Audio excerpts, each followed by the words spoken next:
Hey YouTube, this is me 4000 me, and I am back with a book review. And this book review is of The Shack by William Paul Young. And my mother has been trying to get me to read this book for about 3 or 4 years. It feels that long. And let me preface this by saying this book, or my mother does not read fiction at all. She is a news junkie. She watches MSNBC nonstop, CNN. She reads the newspaper. If she does read books, they're going to be nonfiction. So for my mother to read this book and recommend it is just amazing. And then it is also like people rave about this book.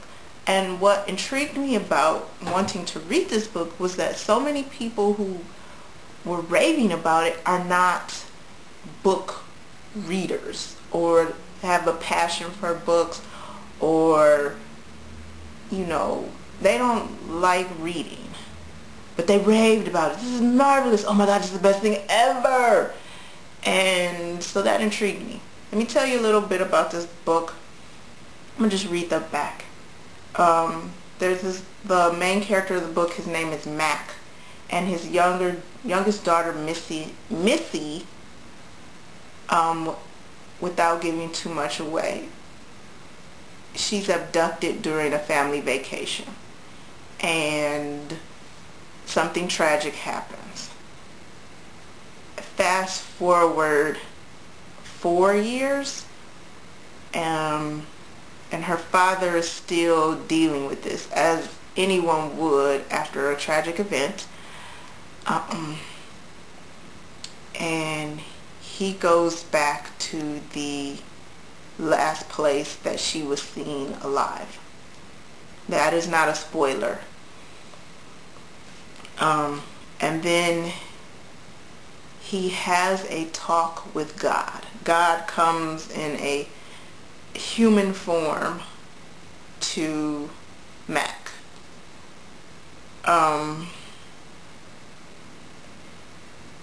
And that's what this book is about. And so I'm going to read the last little snippet on the back cover. In a world where religion seems to grow increasingly irrelevant, The Shack wrestles with the timeless question: where is God in a world so filled with unspeakable pain? The answers Mac gets will astound you and perhaps transform you as much as it did him. You'll want everyone you know to read this book. Okay, let me tell you my history with this book. I began reading it around Thanksgiving of 2012, so last year. It took me now just 2 days ago, Sunday going into Monday, April 8th, to finish it. I don't think I was the intended reader. This is a spiritual book, and trust me, I love Jesus, God, Christian. But this is, if you've ever read books like in the Left Behind series, then you get what that's the kind of book this is. Is it profound? For me, it wasn't. God comes in all 3 parts: God the Father, the Son, and the Holy Spirit, and he describes himself. And no, Mac talking to the main character, I do not bring pain. Humans bring pain. I don't, just because bad things happen, I don't make things happen. This to me is like an entry-level book for people who you don't want to bad mouth a scriptural or spiritual book. And I'm not bad-mouthing it. I'm just telling you, this book is in the vein of the Left Behind series to me. Maybe like a half a notch better, or one step above. And when I started in November, I cranked out 58 pages. And here's my disclaimer for this book.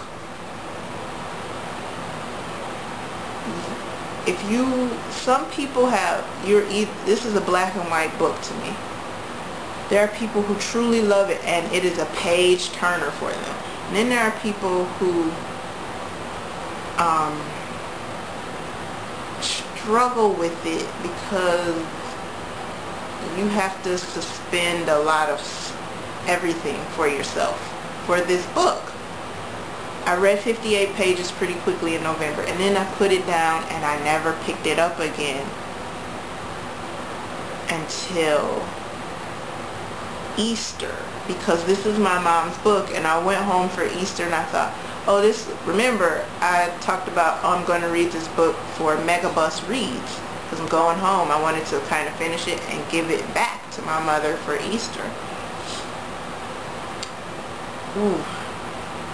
For me, I'm going to give you the magic number when it opened up for me. If you can get to page 188, you have made it. The book is 250 pages long. I thought, I am going to read this book because my mother never reads books. Fiction.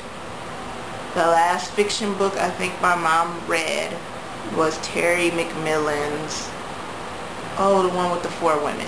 Not Disappearing Acts. Waiting to Exhale. So I'm thinking this is a great book. And it's a good book.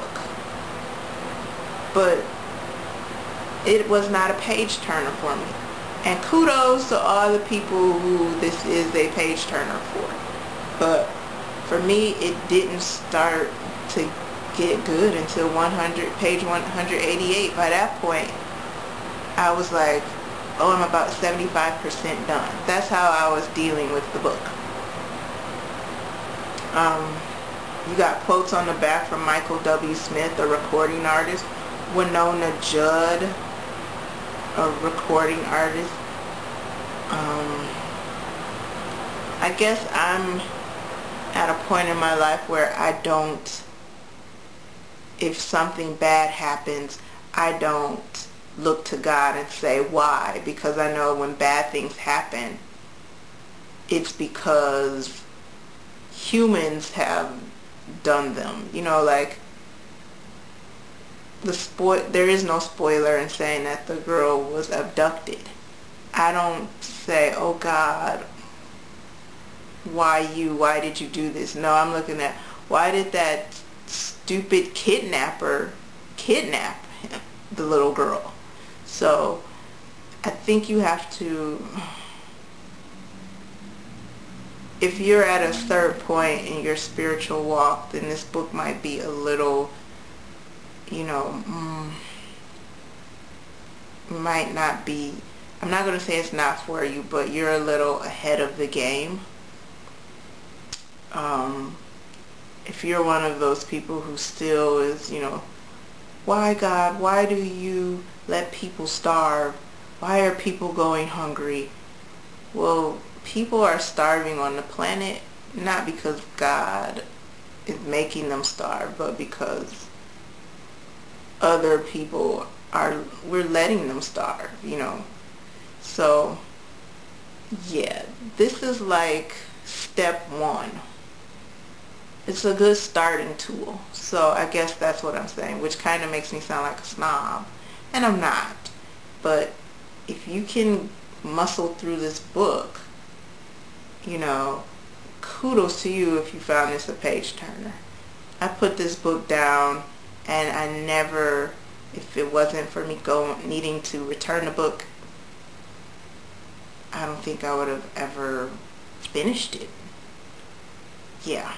So if anybody else has any comments, let me know. Thanks. Bye.